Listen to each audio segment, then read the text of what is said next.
The Swerve. We're on page 63. Page 63. In the 1980s, modern archaeologists resumed serious work on the buried villa in hopes of gaining a better understanding of the whole style of life expressed in its design, a design vividly evoked in the architecture of the Getty Museum of Malibu, California, where some of the statues and other treasures found at Herculaneum now reside. The bulk of the marble and bronze masterpieces, images of gods and goddesses, portrayed busts of philosophers, orators, poets, and playwrights. A graceful young athlete, a wild boar in mid-leap, a drunken satire, a sleeping satire, and a startlingly obscene pan and goat in flagrante delicto are now in the National Museum in Naples. The renewed exploration got off to a slow start. The rich volcanic soil covering the site was used to grow carnations, and the owners were understandably reluctant to permit excavators to disrupt their business. But after lengthy negotiations, researchers were permitted to descend the shafts and approach the villa in small gondola-like craft that could glide safely through tunnels that had been bored through the ruins. In these eerie conditions, they succeeded in mapping the villa's layout more accurately than ever before, charting the precise dimensions of the atrium, the square and rectangular peristyles and other structures, and locating as they did so such features as a large mosaic floor and an unusual double column. Traces of vine shoots and leaves enabled them to determine the precise site of the garden where some 2,000 years ago the wealthy proprietor and his cultivated friends once came together. It is, of course, impossible at this great distance in time to know exactly what these particular people talked about during the long, sunlit afternoons in the colonnaded garden at Herculaneum. But an intriguing further clue turned up also in the 1980s. Scholars, this time above ground, were at work once again on a blackened papyri that had been discovered by the 18th century treasure hunters. These scrolls, hardened into lumps, had resisted the earlier attempts to open them and had sat for more than 2 centuries in the National Library of Naples. In 1987, using new techniques, Tommaso Strassi managed to open 2 badly preserved papyri. He mounted the legible fragments from these books, unread since the ancient volcanic eruption, on Japanese paper, microphotographed them, and undertook to decipher the contents. 2 years later, Knut Kleef, a distinguished Norwegian papyrologist, as those who specialize in deciphering papyri are called, made an announcement. De Rerum Natura has been rediscovered in Herculaneum 235 years after the papyri were found. The world at large understandably took this announcement in stride. That is, ignored it altogether. And even scholars interested in ancient history may be forgiven for giving the news, buried in volume 19 of the massive Italian Chronicles of Herculaneum, little or no attention. What Kleef and his colleagues had found were only 16 minuscule fragments, little more than words or parts of words, that under close analysis could be shown to come from books 1, 3, 4, and 5 of the 6-book-long Latin poem. Forlorn pieces of an enormous jigsaw puzzle. The fragments by themselves are virtually meaningless. But their range suggests that the whole of De Rerum Natura was in the library, and the presence of that poem in the Villa of Papyri is tantalizing. The discoveries at Herculaneum enable us to glimpse the social circles where the poem that Poggio found in the monastery library had originally circulated. In the monastic library, among the missals, confessional manuals, and theological tomes, Lucretius's work was an uncanny stranger, a relic that had floated ashore from distant shipwreck. In Herculaneum, it was a native. The contents of the surviving rolls suggest that the villa's collection focused precisely on the school of thought of which De Rerum Natura is the most remarkable surviving expression. Though the identity of the villa's owner during Lucretius' time is unknown, the strongest candidate is someone named Lucius Calpurnius Piso. This powerful politician, who had served for a time as governor of the province of Macedonia and was, among other things, Julius Caesar's father-in-law, had an interest in Greek philosophy. Cicero, a political enemy, pictured Piso singing obscene ditties and lolling naked among his tipsy and malodorous Greeks. But judging from the contents of the library, the guests during the afternoons at Herculaneum were likely to have been devoted to more refined purposes. Piso is known to have had a personal acquaintance with Philodemus. In an epigram discovered in one of the books in the charred library, the philosopher invites Piso to join him on his own modest home to celebrate a 20th, a monthly feast observed in honor of Epicurus, born on the 20th of the Greek month of Gemelion. The letter reads, "Tomorrow, friend Piso, your musical comrade drags you to his modest digs at 3 in the afternoon, feeding you at your annual visit to the 20th. If you will miss udders and Bromian wine, mise en bouteille in Chios. Yet you will see faithful comrades, yet you will hear things far sweeter than the land of the Phoenicians. And if you ever turn your eye our way too, Piso, instead of a modest 20th, we shall lead a richer life." Unquote. The closing lines morph into an appeal for money, or perhaps express the hope that Philodemus will himself be invited to an afternoon of philosophical conversation and expensive wine at Piso's grand villa.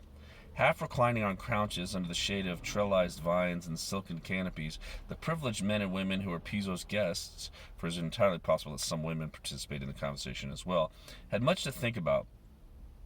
Rome had been afflicted for years by political and social unrest, culminating in several vicious civil wars, and though the violence had abated, the threats to peace and stability were by no means safely passed. Ambitious generals relentlessly jockeyed for position. Murmuring troops had to be paid in cash and land. The provinces were restive, and rumors of trouble in Egypt had already caused grain prices to soar. But cosseted by slaves, in the comfort and security of the elegant villa, the proprietors and his guests had the temporary luxury of regarding these menaces as relatively remote enough at least to allow them to pursue civilized conversations. Staring up idly at nearby Vesuvius, they may well have felt some queasiness about the future, but they were an elite living at the center of the world's greatest power, and one of their most cherished privileges was the cultivation of the life of the mind.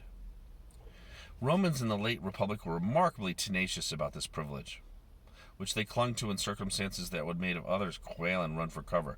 For them it seemed to function as a sign that their world was still intact, or at least that they were secure in their innermost lives. Like a man who, hearing the distant sounds of sirens in the street, sits down at Bechstein to play a Bach sonata, the men and women of the garden affirmed their urban security by immersing themselves in speculative dialogue. In the years leading up to the assassination of Julius Caesar, philosophical speculation was hardly the only available response to social stress. Religious cults originating in far-off places like Persia, Syria, Palestine began to make their way into the capital, where they aroused wild fears and expectations, particularly among the plebs.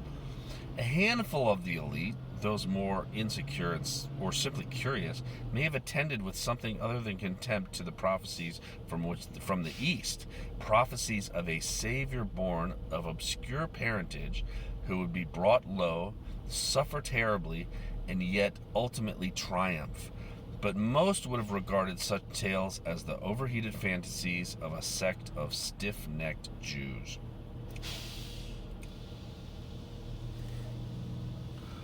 Those of a pious disposition would far more likely have gone as supplicants to the temples and chapels to the gods that dotted the fertile landscape. It was in any case a world in which nature seemed saturated with the presence of the divine. on mountaintops and springs and the thermal vents that spewed smoke from a mysterious realm under the earth. An ancient grove of trees on whose branches the faithful hung colorful cloths. But though the villa in Herculaneum was in close proximity to this intense religious life, it is unlikely that many of those with the sophisticated intellectual tastes reflected in the library joined processions of pious supplicants. Judging from the contents of the charred papyrus scrolls, the villa's inhabitants seem to have turned not to ritual, but to conversation about the meaning of life. Ancient Greeks and Romans did not share our idealization of isolated geniuses, working alone to think through the knottiest problems. Such scenes, Descartes in his secret retreat, calling everything into question, or the excommunicated Spinoza quietly reasoning to himself while grinding lenses, would eventually become our dominant emblem of the life of the mind. But this vision of proper intellectual pursuits rested on a profound shift in cultural prestige, one that began with the early Christian hermits who deliberately withdrew from whatever it was that pagans valued. St. Anthony, 250 AD, in the desert, or St. Simeon Stylites, 390 AD, perched on his column. Such figures, modern scholars have shown, characteristically had in fact bands of followers. And though they lived apart, they often played a significant role in the life of large communities. But the dominant cultural image that they fashioned, or that came to be fashioned around them, was of radical isolation. Not so the Greeks and Romans. As thinking and writing generally require quiet and a minimum of distraction, their poets and philosophers must have periodically pulled away from the noise and business of the world in order to accomplish what they did. But the image that they projected was social. Poets depicted themselves as shepherds singing to other shepherds. Philosophers depicted themselves engaged in long conversations with other people, often stretching out over several days. The pulling away from the distractions of the everyday world was figured not as a retreat to the solitary cell, but as a quiet exchange of word among friends in a garden. Humans, Aristotle wrote, are social animals. To realize one's nature as a human, then, was to participate in a group activity. An activity of choice for cultivated Romans, as for Greeks before them, was discourse. There is, Cicero remarked at the beginning of a typical philosophical work, a wide diversity of opinion about the most important religious questions. This has often struck me, Cicero wrote. He went on, but it did so with a special force on one occasion when the topic of the immortal gods was made the subject of a very searching and thorough discussion at the house of my friend Gaius Cotta. It was the Latin festival, and I had come at Cotta's express invitation to pay him a visit. I found him sitting in an alcove, engaged in debate with Gaius Velleius, a member of the Senate, accounted by the Epicureans as their chief Roman adherent at the time. With Quintus Lucilius Balbus, who was so accomplished a student at Stoicism as to rank with the leading Greek exponents of that system. Cicero does not want to present his thoughts to his reader as a tract composed after solitary reflection. He wants to present them as an exchange of views among social intellectual equals, a conversation in which he himself plays only a small part, in which there will be no clear victor here.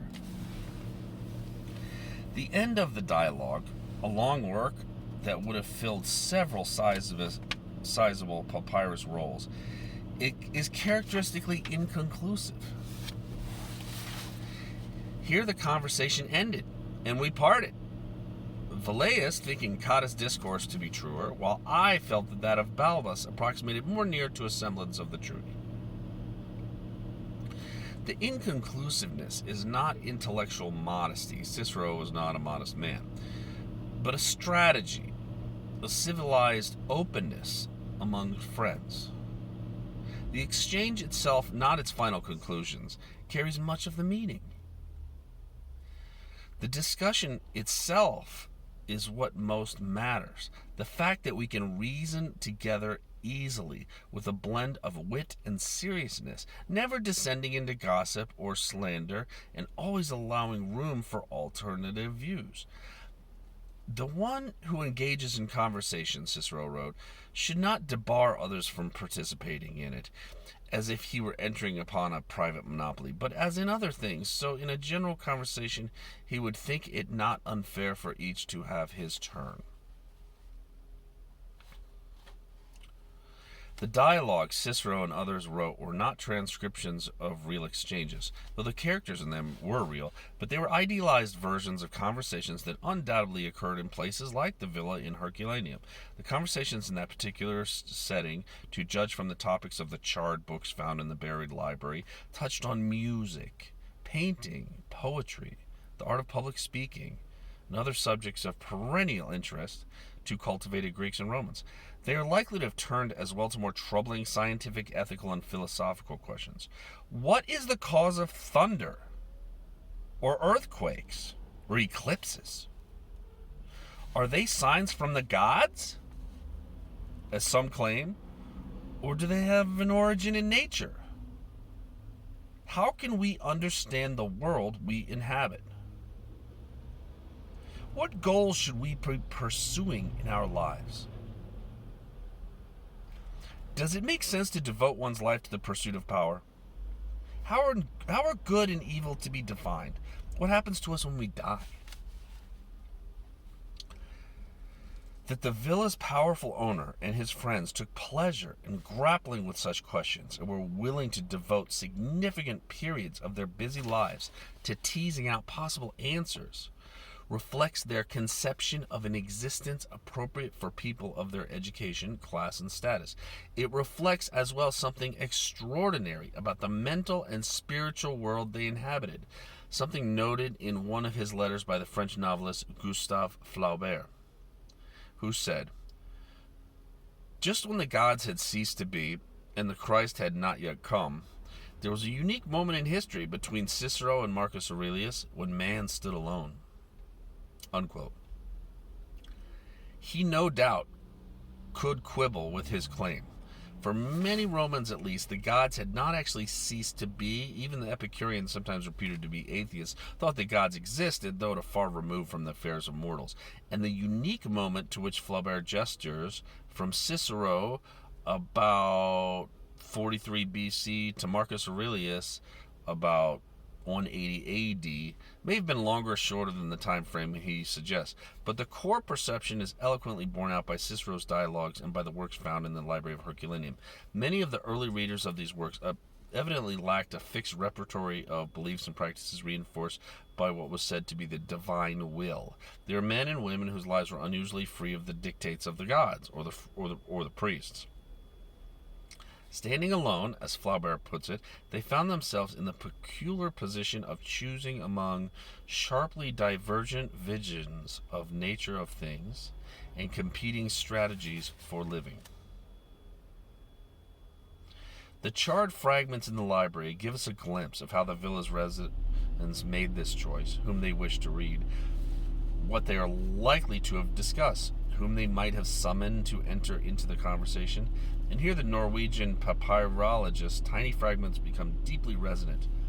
Lucretius was a contemporary of Philodemus, and more important, of Philodemus' patron, who may, when he invited friends to join him in an afternoon on the verdant slopes of a volcano, have shared with them passages from On the Nature of Things.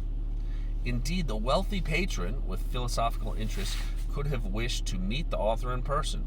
It would have been a small matter to send a few slaves and a litter to carry Lucretius to Herculaneum to join the guests. And therefore, it is even remotely possible that, reclining on a couch, Lucretius himself read aloud from the very manuscript whose fragments survive. If Lucretius had participated in the conversation of the villa, it is clear enough what he would have said. His own conclusions would not have been inconclusive or tinged with skepticism in the manner of Cicero. The answers to all of their questions, he passionately argued, were to be found in the work of a man whose portrait, bust, and writings graced the villa's library, the philosopher Epicurus. It was only Epicurus, Lucretius wrote, who could cure the miserable condition of the man who, bored to death at home, rushes off frantically to his country villa, only to find that he is just as oppressed in spirit. Indeed, in Lucretius's view, Epicurus, who had died more than 2 centuries earlier, was nothing less than the savior.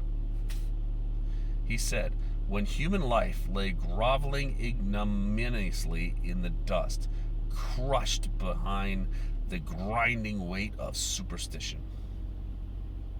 Lucretius wrote, one supremely brave man arose and became, quote, the first who ventured to confront it boldly, unquote. This hero, one strikingly at odds with the Roman culture that traditionally prided itself on toughness, pragmatism, and military virtue, was a Greek who triumphed not through the force of arms, but through the force of intellect. And that's the end of page 72.